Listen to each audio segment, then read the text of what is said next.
Mhuri yeZimbabwe kusangana kwatiri kuita zvakarepo panopa semunews update apo petinoda kupai mafirst hand update anonga ari kuitika muno munyika yeZimbabwe. So nhauwa yatakakubatirai nhasi ndine nhauwa mbiri dzendiri kuenda ndakabatanidza pasame video. Yekutanga yacho inhauwa yavatemba muliswa, sezvo zvetinoziva kuti watemba muliswa wakabvira kudhara, especially comrade bomushogeza pawaitaura malive avo paipa vachitaura kuti temba muliswa apiwa mari navamunangagwa ari kuhora futi 10,000 per month kubva kuna kudata gwerei. Muchamuona zvaachatanga kuita within 1 week. Takaona akutanga kutuka vice president Constantino Chiwenga, kungo just only kungotuka munhu pasina kana nyaya, munhu asina kana kumbotaura neve kana kumboita sei, just only nyange akaita chaita chese chakanaka chakaipa unongo chingotaura zvakaipa chete pamusoro pake. So tiri kuona ane fungidziro yekutoti nezuro kwakaitwa meeting nemauto wakaita meeting, after waita meeting wobva vaenda kumba kwa vice president Constantino Chiwenga. So iye ane rufungidziro, haana evidence yakanyatsa kukwana, but ane rufungidziro rekutoti ndiye angari hai kudiscusswa nenhaurwa yake ipapo. So uku kutotya, uku kutotaura kuti uda kutozvibuditsa pawanhu nekuda kuita zvinhu zvakasiyana siyana, kutotya ikoko mhuri yeZimbabwe. So isusu hatinyatsi kumboziva kuti daka rake rimbori papi chepo rekuti angagara achituka vice president Constantino Chiwenga. Nyangwe pawakauya vakapfeka legalia yavo yekuarmy paya paigadzwa namatatu pe akutotanga kutotaura he zvakapera kudhara he from nowhere kutanga kungotaura zvinhu zvisangana nebasa rese.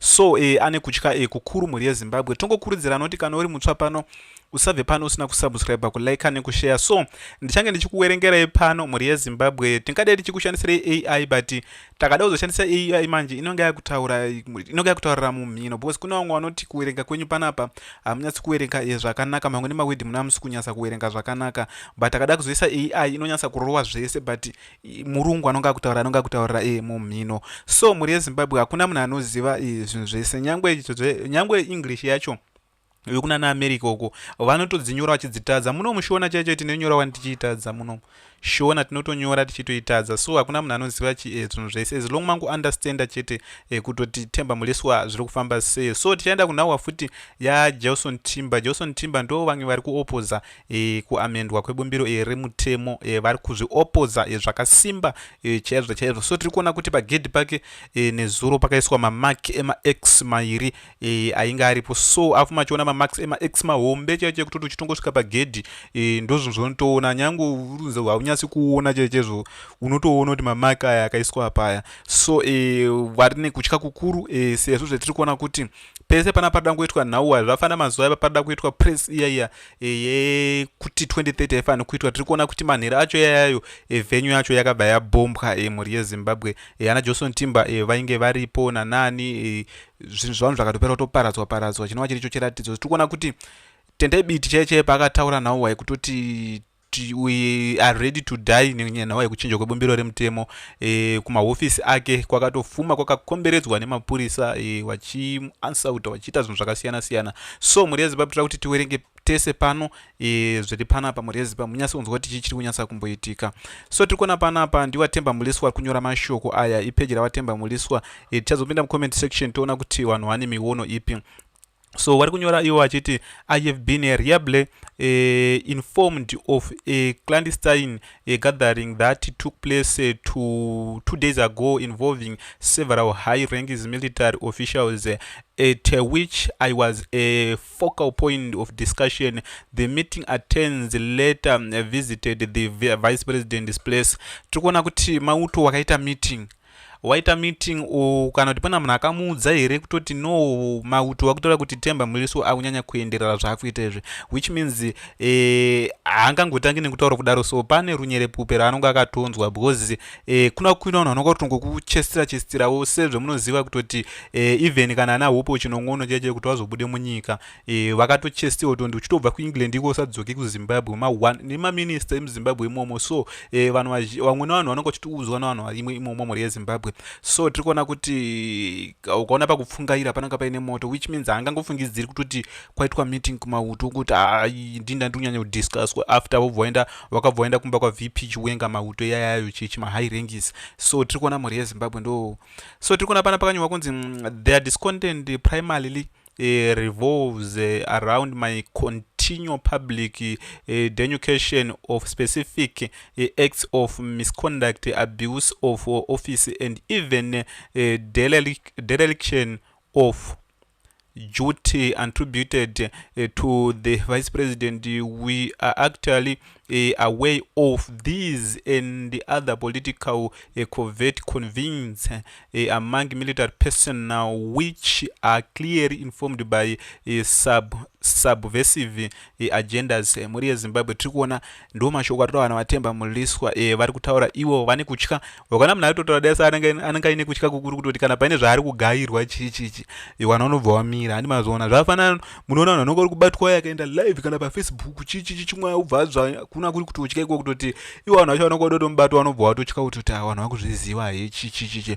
So kutotya kwari kutoita uku itoro defend yari kutotsvagawo iyi mhuri yeZimbabwe sezvo zvakataura kuti ini handifambi nebodyguard handiti same. So tiri kuona kuti anonga achikotaura zvakaipa pamusoro paVP Chiwenga, ndosaka mauto manje wakuda kushanda naye chichichi. It's essential to recognize that the vice president Constantino Chiwenga transited into a political role, thus it is entirely within the rights of the public and scrutinize his conduct as a public officials in the realm of politics. No individuals is absolted from the critical examination warranted by their status as public servants. Tikona mashoko ari kutaura na vice na wa muliswa aya muri yeZimbabwe.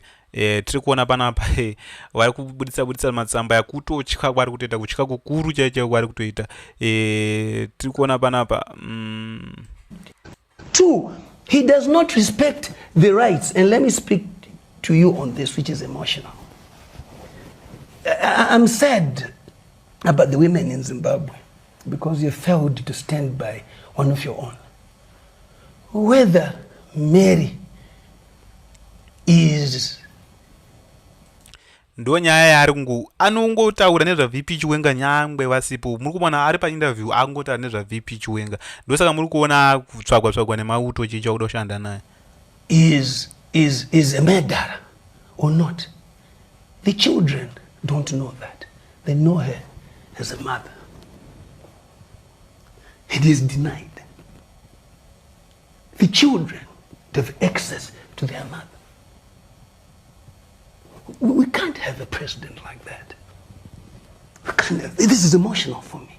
I am a father with the many children that you know. Iye ko haasimbota zvakaipa hazvo hazvina kunaka hazvo zviri kuitika chichi, but iye anongotarisa side one. Handi mukuona vice president pairwara paya zvine umbowe kutoti madhokta kuSouth Africa uko akataura iwo kutoti petiri kuisa madrip nemachichi bozo yanga tumwana waMnangagwa angatopiwa mari kutoti both general wanga dotonzi watofe zvototi John Mangwiro ndiye akatoti munhu yatopone. John Mangwiro mazuva acho ndiye angari deputy vanoona nezveutano chichi ku Ministry of Health chichi chimwe. John Mangwiro angari MP kuchikombo ndiye angari MP ari deputy minister of health, ndiye akazoenda nawo kuChina uko, ndiye anga kuzotowaona kuwamonita nezvese nechichi Dr. John Mangwiro. kuSouth Africa ku Dr. kapa umbo kutoti petiri kuisa madrip nechichi chimwe tiri kuona zvinhu zvabviswa chichi chimwe zvekutoti munhu angarifanira kutonzi atodini atofi. So munhu angari paside angadotamiswa friend ndi Mary Mubaiwa Bhodza ungambofungidzira kuti mukadzi wako anga kuuraya kachichi, but kana pabuditswa big man. So ndosaka muri kuona akazongoitwa utsinya, akanzoitwa rafu na vice president Constantino Chiwenga. So ndo nyaya iri kutaurwa nauyo, haachatauri rafu yakatambwa naMary Mubaiwa, akungotaura rafu yakatamba VP Chiwenga. I give them access to their mother because you co-parent. He denied through him using his power to deny Mary to go and get treated outside, but he goes to China until she's amputated. Zimbabweans today, let's be honest, if handi muri kuona ndo bari kuti akaenda kuChina kuChina vakaenda ndo paina pangoina Dr. John Mangwiro ipapo muri yeZimbabwe. Handichazivi kuti vachiri vice health ministry kana kuti vakatobviswa kuchikomba kwacho, vakatobviswa because wainyepera vanhu iyo MP wachiti kwanzi vabereki muchazotirikurira nembeu dzemagadhini nechichi achingoya ari mumaoko chete chichi chimwe. Vabereki vanenge vakamubvisa futi kuchikombeko. Handisi chinyatsoziva ndi MP kana. If you think that I'm going to support such a leader, no. let me face what I'm going to face. Are you with me? We want leaders who respect the rights of people, especially children, especially medical care.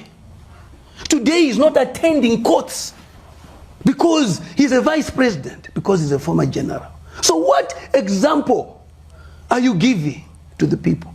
We must start scrutinizing our leaders now, not tomorrow.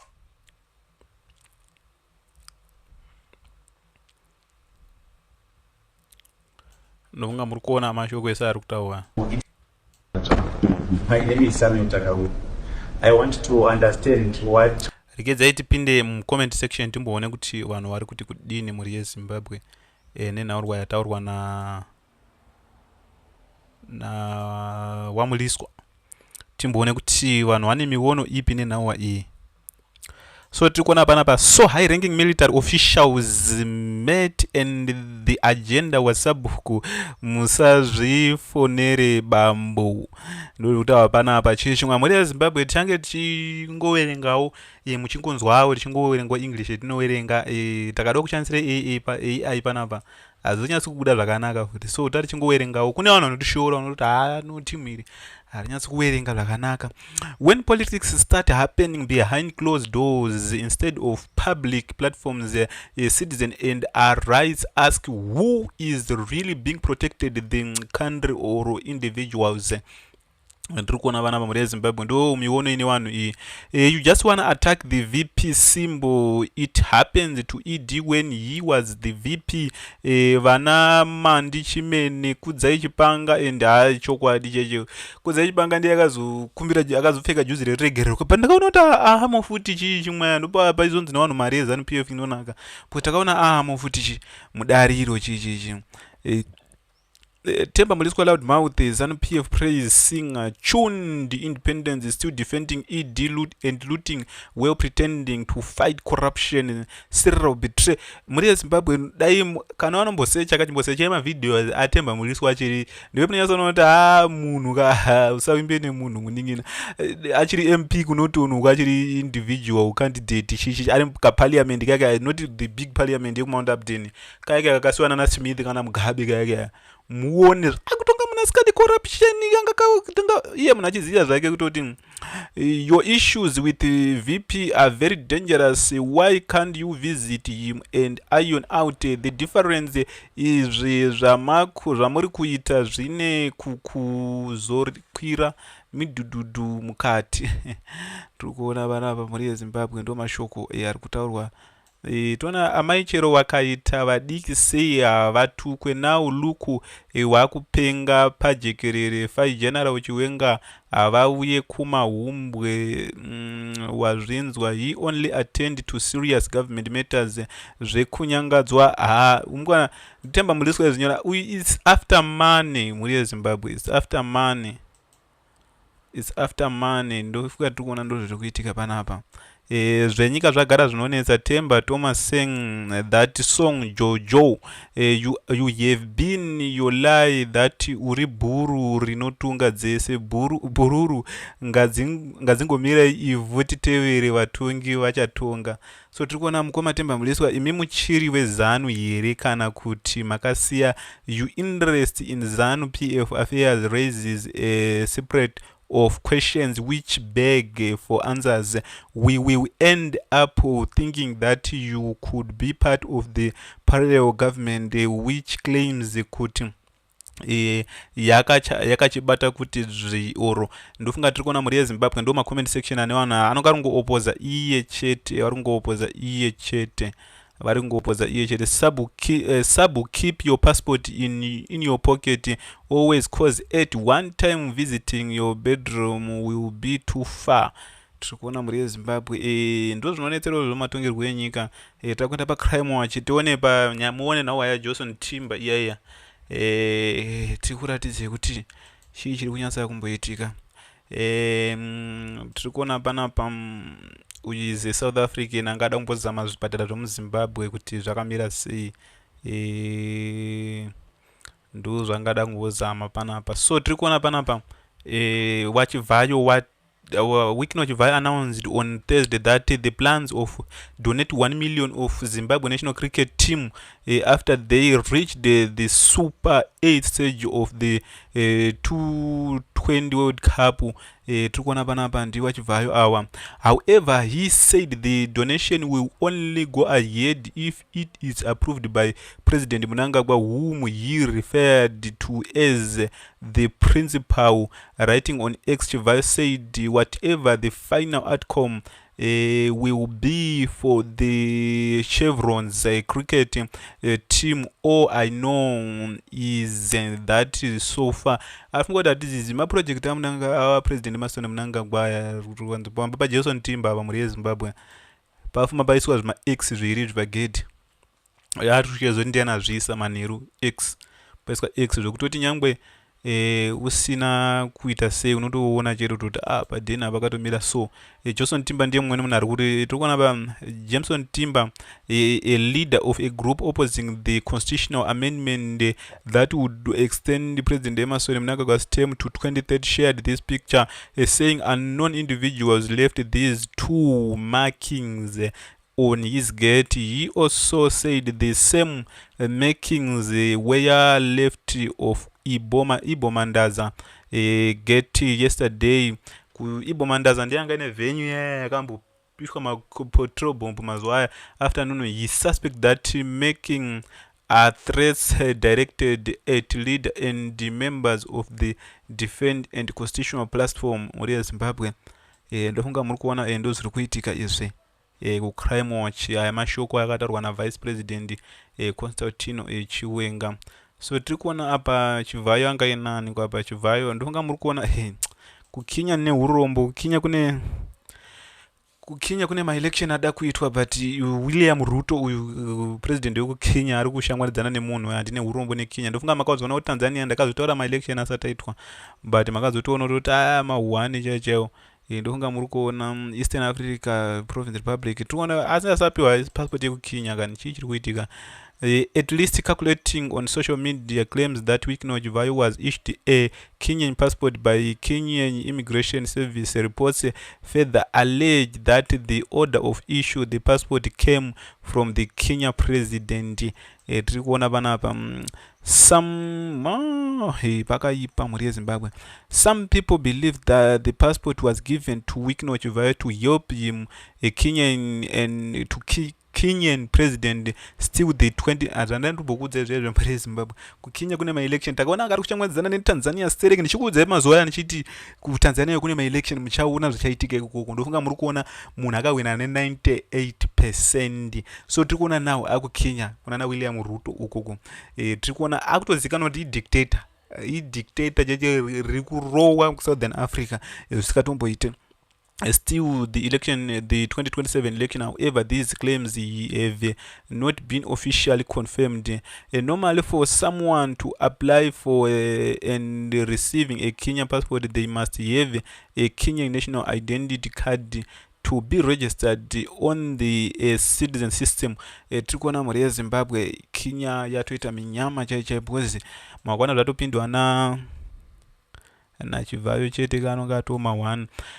The president does not order a passport directly from a non-citizen. Instead, the president can influence the granting of citizenship by registration of special grounds. Once you are a citizen, the passport follows is right under Article 12 of the Constitution.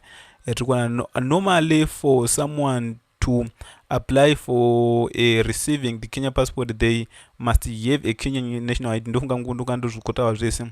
Kenya is a large Zim ancestral population. Wicknow could have yet a cousin in Kenya through which he is claiming citizenship. Tirikuona muri Zimbabwe ndofunga ndo zviri kuitika. Ndonawo dzataita kubatira pano paZim News Update chikuzivisei kuti chichi kunyatsa kumboitika. Twati famba nema news update tiri kuona ava vana vemawo veteran vari kusimbisa 2030 agenda. The Children of Zimbabwe Liberation War Veterans Association stand in solidarity, showing their unwavering support for His Excellency the President of the Republic of Zimbabwe, Comrade Emerson Mnangagwa, in his vision for an upper middle income society by the year 2030.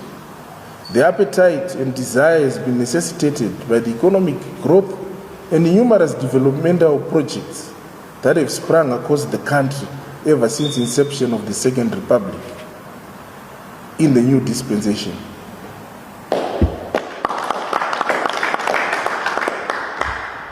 We further stand in solidarity and in support of resolution number 1, together with the people of Zimbabwe who voted for the ruling party ZANU-PF to be their political representative in the formation of government as led by His Excellency Comrade Emmerson Dambudzo Mnangagwa.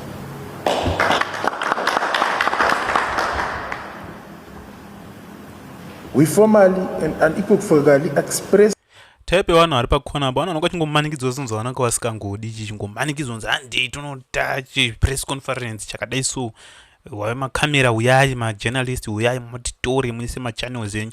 So tiri kuona pana pamwe zezimbabwe children of Zimbabwe Liberation Struggle Veteran Association says the support constituents amendment bill 3 vari kuti vari kusapota nhaurwa ya 2030 iyoyo mhuri yezimbabwe. So tiri kuona panapa pakanyorwa kunzi we are all kids of war veteran, it's not like some families only came into mukuona mhuri yezimbabwe pari kunyorwa kunzi titorowo vana vemao veteran but they are not the sharpest tools in the shed, if you know what I mean. Tiri kuona panapa mhuri yezimbabwe ndo mashoko ari kuti what matters on the constituents that constitution that citizen not associated groups listen to learn. Tiri kuona mhuri yezimbabwe ndi mugabe kuti muzota imboti chingwa yake. 2 terms are, we have not done much. And 2 terms was like 2 weeks. So we want to go more. So you want another term and you must find an excuse. The first term I served, oh no, it was not a real term. But you were there for 5 years. Oh no, it was Parliament which chose me.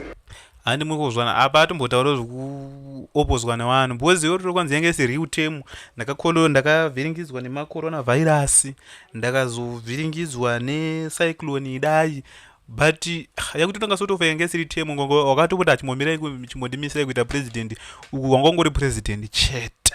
So muri yezimbabwe ndo nhau wadzataita kubatira pano ndo tikasangana nemunyuzi dzinotevera.